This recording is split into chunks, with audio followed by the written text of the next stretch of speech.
또 만물을 그의 발 아래에 복종하게 하시고 그를 만물 위에 교회의 머리로 삼으셨느니라. 교회는 그의 몸이니 만물 안에서 만물을 충만하게 하시는 이의 충만함이니라.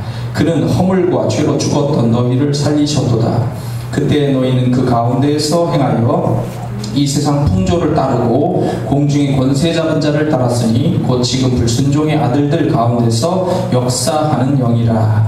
전에는 우리도 다 그 가운데서 우리 육체의 욕심을 따라 지내며 육체와 마음에 원하는 것을 하여 다른 이들과 같이 본질상 진노의 자녀이었더니 긍휼이 풍성하신 하나님이 우리를 사랑하신 그 큰 사랑을 인하여 허물로 죽은 우리를 그리스도와 함께 살리셨고 너희는 은혜로 구원을 받은 것이라. 또 함께 일으키사 그리스도 예수 안에서 함께 하늘에 앉히시니 이는 그리스도 예수 안에서 우리에게 자비하심으로써 그 은혜의 지극히 풍성함을 오는 여러 세대에 나타내려 하심이라. 너희는 그 은혜에 의하여 믿음으로 말미암아 구원을 받았으니 이것은 너희에게서 난 것이 아니요 하나님의 선물이라. 행위에서 난 것이 아니니 이는 누구든지 자랑하지 못하게 함이라. 우리는 그가 만드신 바라 그리스도 예수 안에서 선한 일을 위하여 지으심을 받은 자니 이 일은 하나님이 전에 예비하사 우리로 그 가운데서 행하게 하려 하심이니라. 아멘. 여기까지 보도록 하겠습니다. 자, 너희는 은혜로 구원을 받은 것이라는 제목으로 말씀을 계속해서 드리겠습니다. 자, 에베소서 지금 1장 말씀은 아주 중요한 주제를 가지고 있습니다. 교회가 교회의 그 머리 되신 부분이 사람이 아니라는 거예요. 예수 그리스도라는 겁니다. 교회는 예수 그리스도의 몸이다. 이거를 망각할 때가 상당히 많이 있습니다. 그렇기 때문에 문제가 되는 거예요. 교회의 머리가 예수 그리스도라면 교회는 그 예수 그리스도의 말씀을 기준으로 당연히 삼아야 합니다. 근데 말씀을 흔들고 기준을 흔드는 것이 있죠. 그게 바로 이단이고 적그리스도, 거짓 선지자, 이런 사람들입니다. 이런 세력들이에요. 지금 우리가 프로테스탄트 개신교라고 얘기를 하는데요. 1517년에 교황 네오 10세가 로마의 성 베드로 대성당을 재건하기 위해서 1515년 교황이었던 율리우스 2세가 발행한 면죄부를 갱신을 합니다. 그리고 독일의 마인츠 대주교에게 면죄부 판매권을 주어서 독일에서 복음을 진행하기 시작했었어요. 이것이 하나님의 말씀에 어긋나는 것이다 라고 하는 것을 알고 있었던 마틴 루터는 문제 제기를 하게 되죠. 1517년 10월 31일 날 독일의 성 아우구스티노 수도의 수사 신부였던 마르틴 루터가 면죄부 판매의 부당성을 지적을 하는 95개조의 반박문을 독일 동부의 도시였던 비텐베르크 성의 성당 문에다가 게시를 하게 되었습니다. 마틴 루터는 면죄부를 사는 것으로 사람의 죄가 용서된다? 구원된다? 있을 수 없는 이야기다. 하나님의 은혜와 믿음, 참다운 회개로부터 우리가 하나님으로부터 용서함을 받을 수 있는 것이다. 구원을 얻을 수 있는 것이다. 라고 하는 것을 말했습니다. 따라서 참된 기독교인들은 면죄부를 사지 않고 성경을 이해하고 실천하는 이런 신앙생활을 통해서 구원받을 수 있다 라고 이렇게 이야기를 했던 겁니다. 이 95개 조항에는 다양한 그 항목들이 있는데 그 95개 조항 중에 특별히 제13명제로 주제로 교황 수의권에 대한 문제를 이야기했습니다. 이게 무슨 얘기냐면은 교회의 머리가 그리스도다.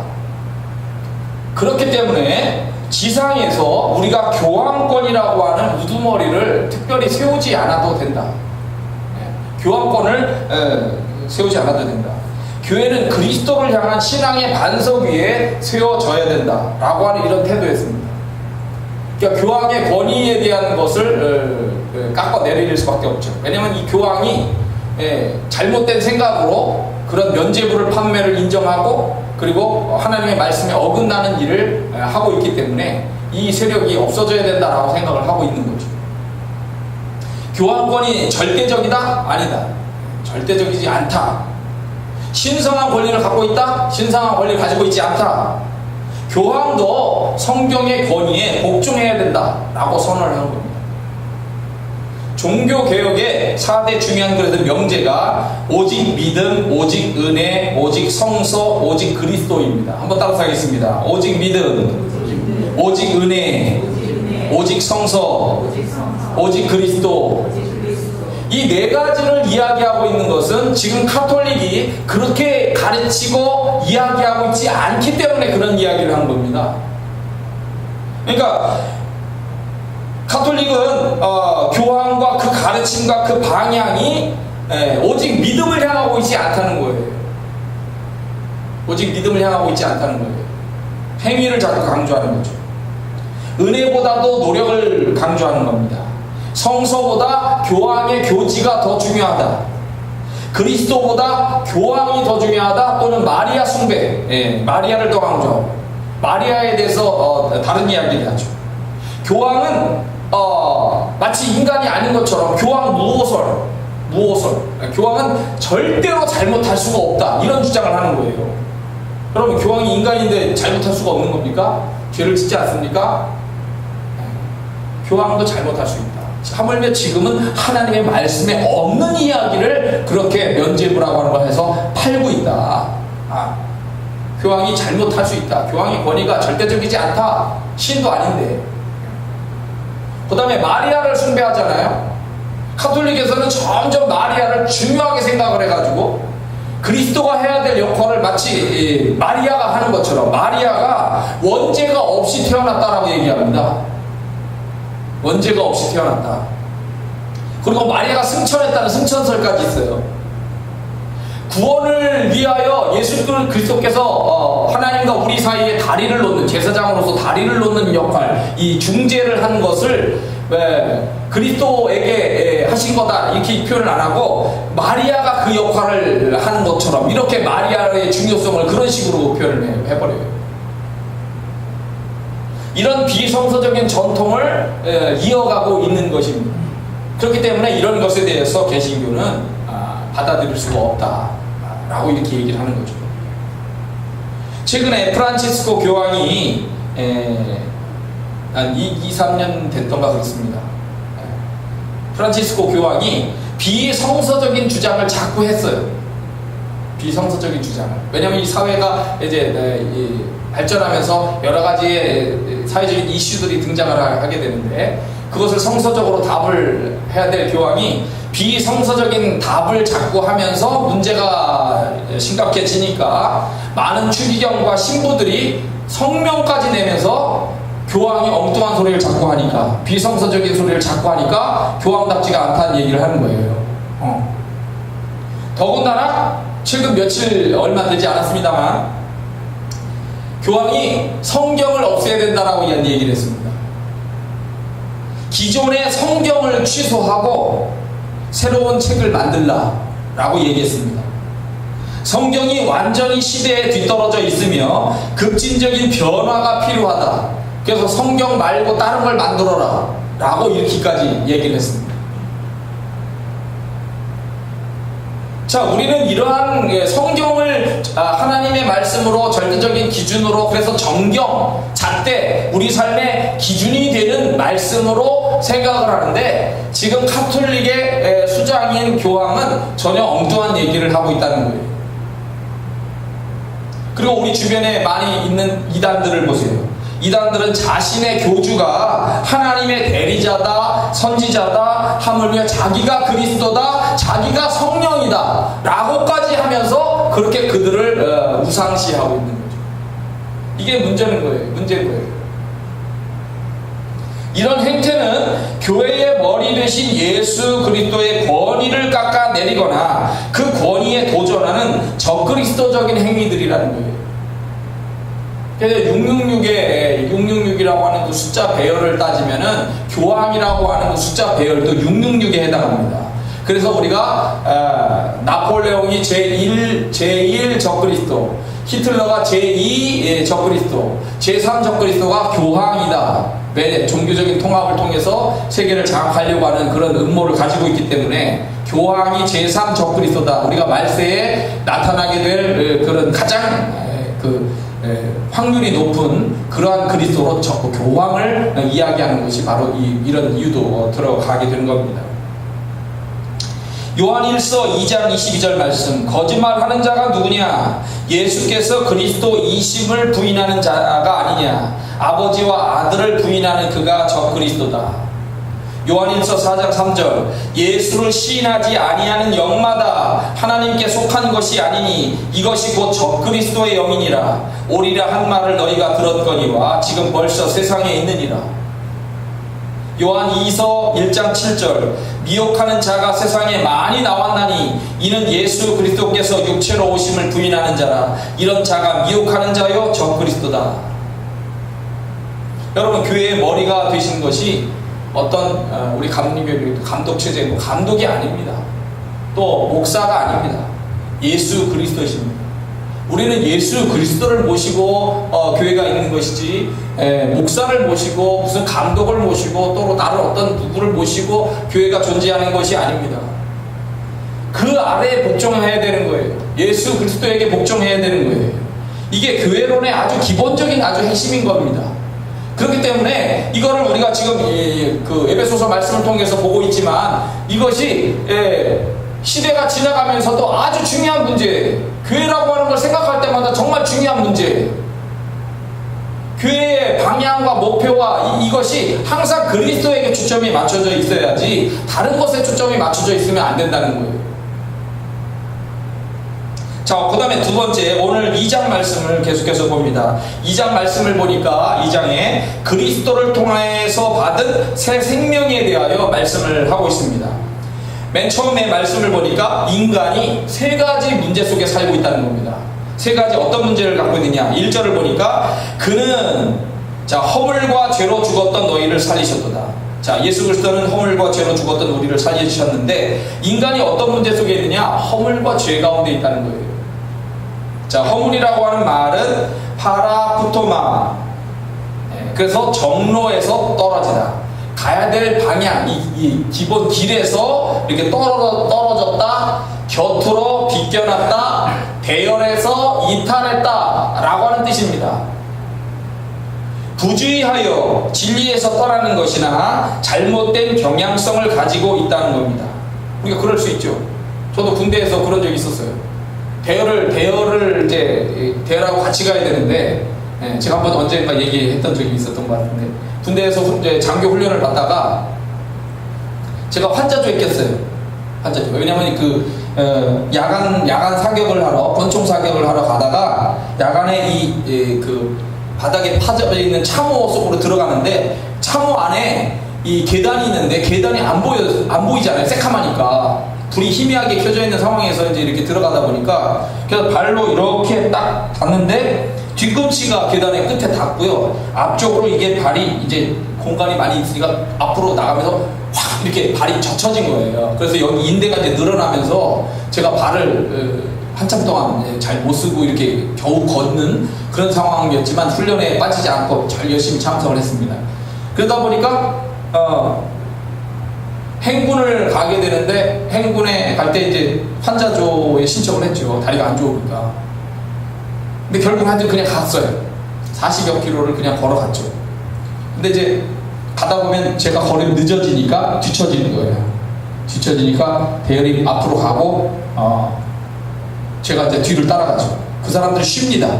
50분 걷고 쉬어요. 쉴 때 저는 계속해서 앞으로 걸어가지고 대열의 맨 앞에까지 가는 거야. 그 다음에 거기서 쉬어. 잠깐 쉬고 또 먼저 출발해. 먼저 출발해서 한참 가면 얘들이 나를 또 따라가. 그럼 또 맨 뒤쳐져. 그래서 내가 또 앞에 가가지고 또 있고. 이런 식으로 환자조는 그런 식으로 갔어요. 근데 나중에 이제 대열을 앞으로 가다 보니까 뒤로 이제 길을 잘 모르잖아요. 어디로 가는지. 그래서 뒤를 물으면서 갔는데도 결국 우리끼리 간 거예요. 딴 길로. 이 길이 맞을 것이다 하고 이 길로 갔는데 이 길이 아니고 딴 길로 간 거야. 중간에. 한참 기다리는데도 안 와. 그래가지고 결국 맨 꽁지로 들어가게 됐죠. 그 행군, 이제 야간 행군에서 그 하산이라는 유격을 받으러 갈 때 이제 그런 일이 있었습니다. 이게 내가 가고 있는데 나도 모르는 사이에 또는 잘못된 판단에 의해서 하나님이 원하시는 길에서 대열을 이탈한 거야. 이게 허물이에요. 죄가 있습니다. 하마르티아, 관역에서 벗어났다는 거죠. 화살을 쏘면, 총을 쏘면 관역이 있습니다. 그 관역에 정확하게 맞아야 점수가 올라가는 것이고 인정이 되는 거예요. 근데 내가 화살을 쐈는데, 총을 쐈는데 이게 관역이 아니고 관역에서 빗나가 보세요. 하나님이 이쪽을 향해서 가라라고 하는 목표를 정해줬는데 그 목표를 향해서 내가 가야 되는데 그러지 않고 자꾸 엉뚱한 곳으로 가니까 이것이 죄가 된다는 거죠. 내 삶의 목표와 방향이 정확하게 하나님이 원하시는 것에 맞춰있지 못하다. 그것이 죄다는 거예요. 허물과 죄는 생명을 주시는 하나님으로부터 멀어지게 만드는 거고 단절되어 영적으로 도덕적으로 죽은 것을 의미하게 되는 겁니다. 이런 허물과 죄로 우리가 죽었는데 예수 그리스도께서 새로운 생명을 주셨고 하나님과의 관계를 회복시켜 주셨다. 두 번째, 어떤 문제를 가지고 있느냐? 2절 보니까 너희는 그 가운데서 행하여, 허물과 죄 가운데서 행하여 이 세상 풍조를 따르고 공중의 권세 잡은 자를 따랐으니 곧 지금 불순종의 아들들 가운데서 역사하는 영이라. 하나님께 대적하는 세상적인 기준과 가치를 중요하게 생각했다는 겁니다. 여러분, 이 세상의 가치와 기준이 하나님이 원하시는 방향하고 맞으면 얼마나 좋겠어요. 근데 그렇지 않다는 겁니다. 하나님의 선한 목적을 향하여 가지 아니하고 세상적인 기준은 자기만 생각하거나 욕심을 부리게 되는 겁니다. 그래서 남을 깔보기도 하고 누르기도 하고 죽이기도 하고 이런 무서운 일들이 일어나게 되는 건데, 이런 하나님의 선한 목적을 방해하는 사탄, 불순종의 아들들 가운데서 역사하는 영을 따라서 우리가 자꾸 살았더라는 거예요. 그러니까 우리가 이 세상을 살 때 조심을 해야 되죠. 나도 모르는 사이에 내가 열심히 산다라고 하지만 열심히 사는 건 좋은데 그 열심의 방향, 열심의 목적이 하나님이 원하시지 않는 방향으로 갈 때가 있기 때문에 그걸 조심해야 된다는 거예요. 여러분, 계시록 9장에 보세요. 계시록 9장에 보시면은 이제 황충이라는 게 등장합니다. 이 무적의 끝을 알 수가 없는 지옥이죠, 개념이. 끝을 알 수 없는 이 지옥에서 황충이라고 하는 것이 올라와서 사람들을 이제 공격을 하게 되는데, 이 황충에게도 왕이 있다는 거예요. 바로 무적의 사자다, 천사다. 개념이 사자가 천사의 개념을 갖고 있어요. 이제 악한 천사죠. 히브리어로는 그 이름이 아바돈, 헬라어로는 그 이름이 아볼론이다라고 계시록 9장에 지금 말하고 있습니다. 자, 아바돈이라고 하는 말이 뭐냐면, 우리가 우리말로는 아바돈이라고 표현했지만 이것이 아폴리온이라는 말입니다. 아폴리온. 그리고 이것이 뜻하는 것이 뭐냐면 그리스 신화의 태양신으로 알려진 아폴로를 말하고 있는 거예요. 아폴로. 그리스에서는 무적행의 왕인 아폴로를 최고의 신 중에 하나로 섬겼고, 델피라고 하는 곳에서는 마귀로부터 계시를 받는 곳으로 이렇게 활용이 되었다고 합니다. 그런데 우리가 이제 미국을 볼 때 미국의 가장 위대한 힘이 힘으로 이야기할 수 있는 것이 우주개발과 연관된 나사가 있잖아요. 나사. 근데 이 우주개발센터이고 나사가 있지만 이 나사가 사실은 적그리스도 세력인 프리메이슨의 하위 조직으로서 운영이 되고 있다는 거예요. 그래서 나사가 우주 개발을 하면서 이 마귀에 대한 이미지를 좋게 만들기 위해서 달 착륙 우주선의 이름을 뭐로 졌냐면 아폴로로 준 거예요. 이게 그리스 신화의 태양신의 개념을 갖고 있지만 성서적인 거로 들어가게 되면 이것이 무적행의 이 악한 사탄을 얘기하는 것인데, 그 사탄의 이름을 아폴로를 그대로 이름을 갖다 붙여놓고 아폴로 계획이 우리에게 소망과 비전을 주는 그러한 그 아폴로가 우리에게 소망과 비전을 주는 어떤 대국이 되는 어떤 뭐 인류의 미래를 향한 그런 희망의 상징으로 이걸 만들어버린 거예요. 그리고 아까 우리가 열심히 공부할 때도 그런 얘기를 했지만 나사가 모든 정보를 공개하면 좋은데 정보를 공개하지 않아요. 물론 그들이 가지고 있는 능력이기 때문에 자기들이 간직해야 될 것도 있지만 사실은 우리가 알고 싶은 기본적인 정보들이 있습니다. 예를 들자면 가장 가까운 위성인 달이 있잖아요. 달. 그러면 우리가 가까운 달을 얘들은 이 땅에서 많은 천문대들도 있고 그리고 하늘에 쏘아 올린 그런 위성으로서의 그런 망원경도 있단 말이에요. 그런 망원경을 가지고 달나라를 자세히 우리한테 보여주고 달에 누가 살고 있고 건물들이 있고 그 달의 뒤편에도 건물들이 있고 거기에 좋지 않은 우주인들이 살고 있고 지금 그런 얘기들을 그대로 우리에게 전화해서 우리가 어떤 조심을 하면서 살아야 된다 이런 얘기를 들으면 해줘야 되는데 그런 정보를 다 지우는 거야. 안 밝히고. 그리고 1900년대 제가 우리 나왔었던 얘기 했습니다만은 지구로부터 80억 광년 떨어진 곳에 우주에 천국의 모습이 찍혔다라고 나왔어요. 우주의 이 망원경이 그걸 찍었어요. 그 두 번에 걸쳐서 천국이라고 하는 곳에 천사들이 보이고 엄청나게 황홀한 그런 그 왕궁이 있고 그런 곳이 있다. 그게 이제 나왔단 말이에요. 그럼 이게 망원경이 잡으면 잡을 수 있다는 거죠. 그러면 그 이후에 그 영상을 계속 찍어서 올릴 수가 있고 또는 그 영상을 계속해서 우리한테 보여주어서 천국이 있으니까 하나님이 이렇게 세상에 우주의 어느 곳에 이걸 만들어 놓고 우리를 오라고 하는 그런 곳이 있다라고 하는 것에 대한 이런 소망과 비전, 천국적인 소망의 비전을 얘기를 해줘야 되는데 그거를 못 보게 만들어 놓고 더 이상 얘기하지 못하게 만들어 놓는 거죠. 왜? 그들이 숨기는 게 있어요. 왜? 적그리스도적인 생각을 가지고 있는 사람들이 장악을 하고 있다 보니까 우리가 알아야 될 정말 우리가 소망을 가지고 알아야 될 정보조차도 그렇게 숨겨놓고 달나라를 하물며 제대로 보지도 못하게 만들고 그 정보들을 숨기고 있고 이상한 짓을 하고 있다는 거예요. 여러분 싱가포르에 이번에 북미대화 있었잖아요. 싱가포르에 북미대화가 있었을 때 미국 대통령이 도착했죠. 김정은을 데려다가 이 트럼프 대통령이 그 자기가 타는 차까지도 보여주었어요. 근데 그 차 이름이 뭔지 아십니까? 그 미국 대통령의 전용차 방탄으로 된 그 차 이름이 뭔지 아시냐고요. 그 차 이름이 비스트입니다. 비스트. 한국말로 번역하면 짐승들이에요. 짐승들. 성경에 계시록에 보면 짐승이 나옵니다. 근데 그 짐승이라고 하는 건 적그리스도의 대표예요. 근데 그 자기들의 대통령의 타는 차를 짐승들이라고 적고 그럼 그 차를 타는 사람은 누구냐? 짐승 아니야, 짐승. 적그리스도를 상징하는 그 대표다라고 그렇게 그들의 이름을 그렇게 붙여놓은 거예요. 쉽게 얘기하면 우리는 하고 많은 이름 중에 왜 그런 이름을 붙이냐 이거죠. 하고 많은 이름들 중에 뭔가 조작이 있고 술수가 있다는 거예요.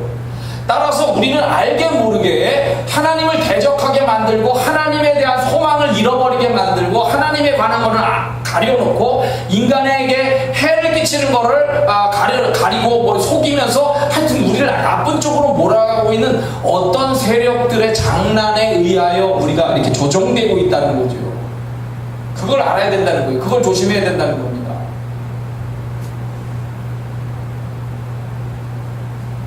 3절 세 번째, 우리는 어떠한 상황 속에 빠져 있느냐. 전에는 우리도 그 가운데서 우리 육체의 욕심을 따라 지내며 육체와 마음에 원하는 것을 하여 다른 이들과 같이 본질상 진노의 자녀였다. 육체의 욕심, 육체와 마음에 원하는 대로 본질상 진노의 자녀. 성령 안에서의 삶과 다른 이기적인 욕구를 따라 살았고 육체의 열매를 맺으며 하나님을 기쁘시게 하지 못하는 삶을 살았다는 거예요. 그게 우리 인간들의 모습이었다는 거죠. 하나님의 진노를 받기에 마땅한 사람들로 살았다는 거예요. 이렇게 인간이 세 가지의 문제 속에 있었다는 거예요. 허물과 죄, 이 세상 풍조를 따르고 공중의 권세를 잡은 자 이 사탄 마귀의 그런 것에 따르고 욕심을 따라 사는 문제 속에 있었는데, 이러한 우리를 변화시킨 것이 누구냐? 바로 하나님이시고 예수 그리스도고 그리고 그분의 사랑이다 라고 얘기를 하고 있는 거예요. 4절 말씀에 나옵니다. 긍휼이 풍성하신 하나님이 우리를 사랑하신 그 큰 사랑을 인하여 허물로 죽은 우리를 그리스도와 함께 살리셨고 너희는 은혜로 구원을 받은 것이라. 또 함께 일으키사 그리스도 예수 안에서 함께 하늘에 앉히셨다. 자, 긍휼이라고 하는 것이 나옵니다. 하나님은 긍휼이 풍성하시대요. 이 긍휼이라고 하는 말은 엘레에이라고 하는 헬라어 말입니다. 엘레에이. 근데 중요한 것은 이 말이 구약에서, 여러분 구약에서 중요한 단어가 뭔지 아세요? 구약에서 중요한 단어, 신약에서 중요한 단어가 있습니다. 자, 구약에서 중요한 단어가 뭔지 아시는 분? 구약에서 중요한 단어가 뭔지 아시는 분? 구약에서 중요한 단어는 헤세드라는 말이에요. 헤세드, 인자, 인애 이렇게 번역되는 말입니다.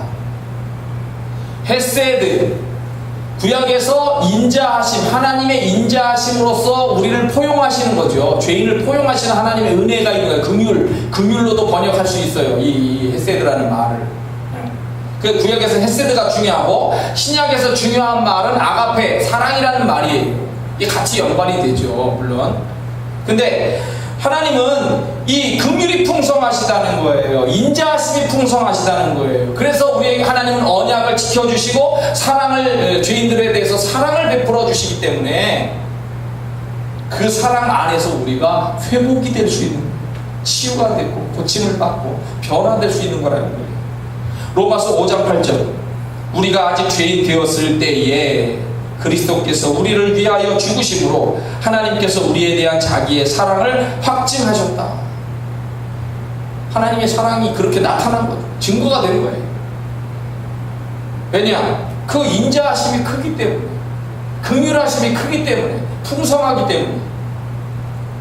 풍성한 하나님의 사랑과 은혜로 우리는 예수님을 믿게 되었고 구속의 은총을 얻었는데, 예수 그리스도와 함께 우리가 세 가지를 같이 하게 만드셨다는 거예요.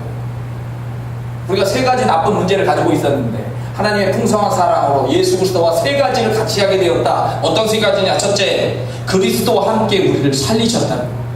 살렸다. 이건 어떻게 보면 깨어나는 거랑 똑같아요. 그 다음 말하고도 연관이 되는 겁니다만, 두 번째는 그리스도와 함께 일으키셨다는 거예요. 살아났다는 거예요. 부활했다는 거예요. 살리셨다, 일으키셨다를 같은 것으로 봐도 괜찮습니다. 근데 말은 달라요. 개념은. 여하튼 살리셨다, 깨어나고 일으키셨다, 완전히 부활했다, 새로운 생명을 공유하게 되었다. 세 번째, 그리스도와 함께 하늘에 앉히셨다. 자, 이거 놀라운 이야기입니다. 자, 여러분과 저는 지금 대한민국 청주 용암동 나경로에 있는 우리 교회, 충만교회 안에 의자에 앉아 있는데, 사도 바울은 이미 2000년 전에 예수 그리스도를 믿는 우리가 지금 어떻게 되어 있느냐 하면, 그리스도와 함께 부활해서 하늘에 이미 앉아 있다라고 이렇게 표현하는 거예요. 확정적인 단어로서 표현하고 있습니다. 지금 나는 느낄 수가 없어요. 지금 나는 대한민국이라는 이 지금 현재 용암동이라는 이 자리에 있는데, 내가 어떻게 지금 하나님 나라의 자리에 하늘에 앉아 있는 상황이다라고 이렇게 얘기를 하냐는 거죠. 근데 믿음으로 이 사도 바울은 그렇게 됐다라고 확정 있게 말을 하고 있는 거예요. 왜? 이미 믿음 안에 있는 우리는 우리의 시민권이 땅에 있는 것이 아니라 하늘에 있다는 거예요. 하늘에 있고 하나님 앞에 서 있고 하나님과 함께 살고 있는 것이고, 그리고 하나님과 함께 즐거워하게 될 것이다.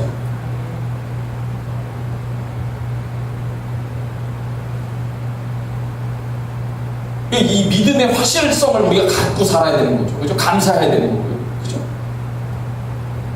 자, 그래 우리가 하나님의 은혜로 이렇게 이제 구원을 얻은 거예요. 이 긍휼의 풍성하심으로써.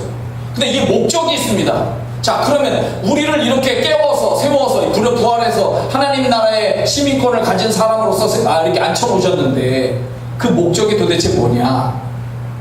목적이 그게 7절에 나옵니다. 자, 7절 한번 다 같이 읽어보시죠. 시작. 이는 그리스도 예수 안에서 우리에게 자비하심으로써 그 은혜의 지극히 풍성함을 오는 여러 세대에 나타내려 하심이라. 아멘. 예수 그리스도를 통해서 보여주신 하나님의 풍성한 은혜, 광대한 은혜를 드러내려는 것이다 라고 하는 겁니다. 시편 5편 7절 말씀.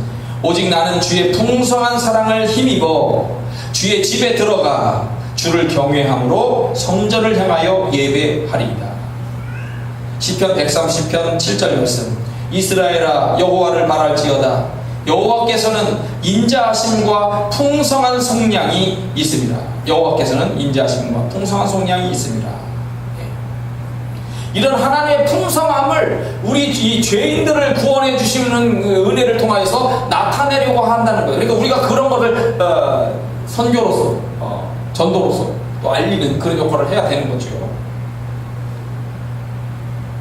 자, 8절 말씀.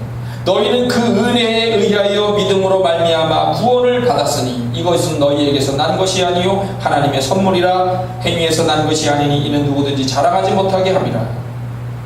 하나님께서 그리스도를 통하여 이루신 구속의 은혜를 믿음으로 받아들이고 응답함으로써 구원을 얻게 되었어요. 인간의 행위로 내가 노력을 해가지고 그걸 얻은 것이 있다면 그건 선물이 아니죠. 선물은 공짜로 주어지는 것이기 때문에 우리가 선행을 한다, 일반 다른 종교에서 그렇죠. 인간의 노력, 자기가 선행을 열심히 한다고 해서 하나님의 구원의 기준 조건을 충족하는 것이 아니라는 거예요.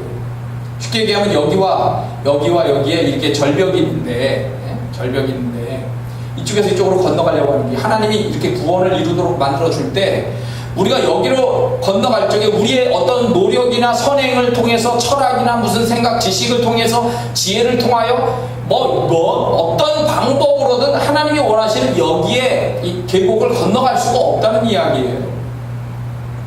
구원은 하나님의 선물이다. 우리는 그저 하나님이 이루신, 예수 그리스도께서 이루신 것을 믿음으로 받아들이면서 그렇게 이 계곡을 건너가게 된다는 거죠. 십자가를 통해서 건너가게 된다는 거예요. 그러니까 자랑할 수가 없어요. 그저 감사할 뿐인 거죠. 그래서 매일 아침에 눈을 뜨면 하루를 살아가면서도 마찬가지겠지만 감사부터 하는 거예요. 오늘 나에게 생명을 주시고 내가 주님을 믿고 섬기게 하시고 오늘 이 아름다운 하늘과 아름다운 자연 속에서 내게 주어진 직장과 일터에서 일할 수 있게 하신 것을 감사하고, 그죠? 그렇게 살아가는 거예요.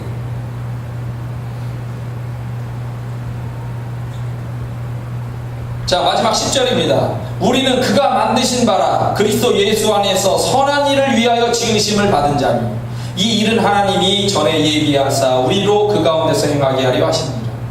하나님이 우리를 만드신 이 재창조의 사역의 목적이 결국 우리로 하여금 하나님의 광대하심을, 풍성함을, 은혜를 나타내고 선한 일을 하게 만드신다는 거예요.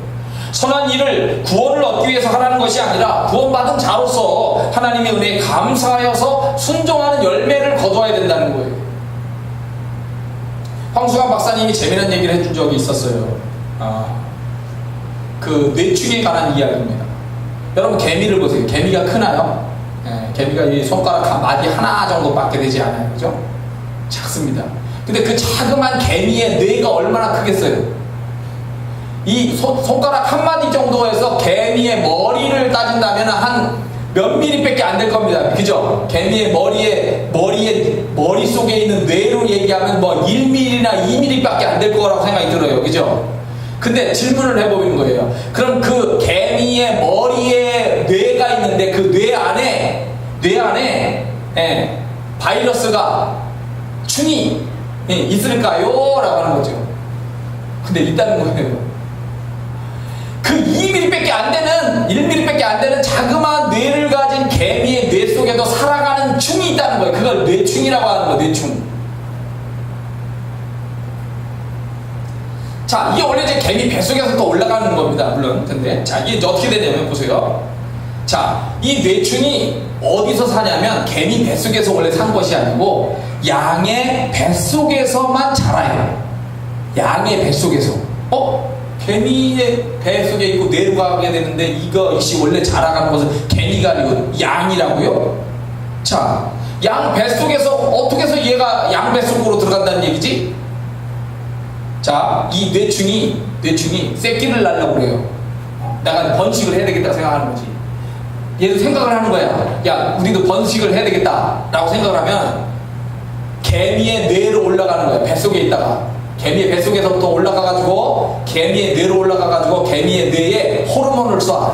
야야야야 개미야, 내 말을 들어. 네가 가고 싶은 대로, 네가 일하는 대로 가지 말고 저기 양들이 먹는 풀 있는 대로 가라. 그럼 이 개미가, 뇌가 알았어요 하고서 개미를 조종을 해가지고 개미로 하여금 양들이 있는 풀 있는 대로 가게 하는 거야. 그래서 양들이 풀을 뜯어먹을 때 제일 위에서부터 뜯어먹으니까 그 풀 제일 꼭대기 가서 기다려라. 그러면 얘가 개미가 조종당해가지고 그 맨 꼭대기 가서 양의 입을 기다리고 있는 거야. 그럼 양이 이제 뜯어먹어. 그래가지고 양의 뱃속으로 들어간다네. 그 양의 뱃속에 들어가서 얘가 이제 번식을 하는 거야. 번식을 해가지고 똥으로 나와. 똥으로 나와가지고 양똥이 이제 이렇게 있으면 양똥을 또 누가 먹느냐면은 달팽이가 이제 기어와가지고 달팽이가 먹기 시작을 하는 겁니다.